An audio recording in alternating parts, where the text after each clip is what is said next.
Эми курбандыкка байланыштуу өкүмдөрдөн айта турган болсок, курбандык шарты төртөө. Биринчи шарты ошол курбандыкка союлуучу жандык чарба айвандарынан, чарба малдарынан болгон болуусу керек.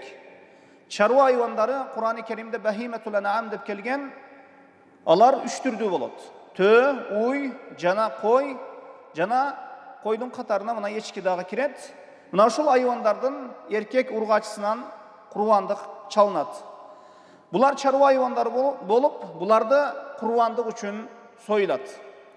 Бул курбандыктагы биринчи шарт. Экинчи шарты шарият коюп койгон жашта болгон болуусу керек. Мына ушул чарба айвандары, мисал үчүн мына төөнүн жашы азында 5 жашта болгон болуусу керек.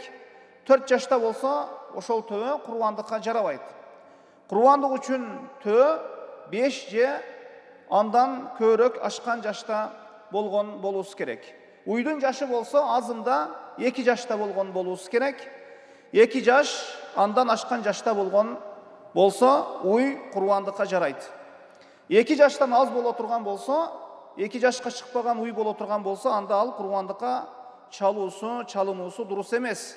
Курбандыкка жарабайт. Койдун жашы кеминде 6 айлык болуусу керек. Ечкинин жашы азында 1 жашта болуусу керек.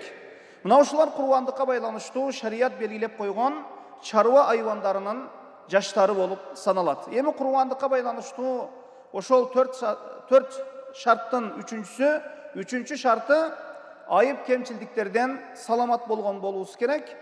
4 түрдүү кемчилдиктердин бири мына боло турган болсо, 4 түрдүү кемчилдиктин бири боло турган болсо, ал курбандыкка жарабайт.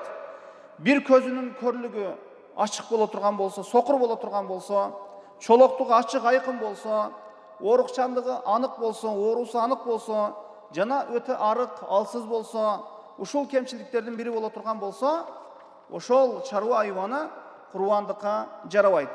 Мындан башка айыптары болсо, мисал үчүн мүйүзү сынган болсо, кулагы кыркылган болсо, куйругу кесилген, тиши сынган болсо, жана бычылган болсо, жана азыраак аксаган болсо, бул айыптардын кайсы бири болсун курбандыкка жарай берет.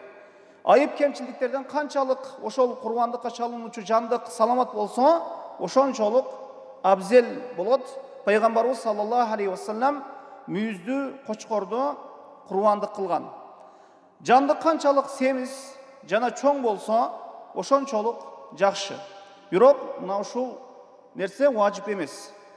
Жана жандык сөзсүз башка бир жердики же Арабыстандыкы болуусу шарт эмес. Ошол чарба айвандарынан болсо болду, жетиштүү. Эми курбандыкка байланыштуу ошол 4-чү шарты, курбандыкка байланыштуу ошол 4-чү шарт. Курбандык айыт намазынан кийин чалынуусу керек.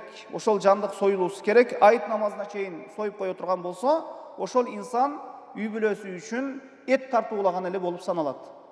Ал эми ошол курбандыгын ошол айыт намаздан кийин чала турган болсо, сое турган болсо, анда ошол Пайгамбарыбыз саллаллаху алейхи вассаламдын сүннөтүн, курбандык ибадатын ошол толук аткарган болуп саналат. Аллаху а'лам.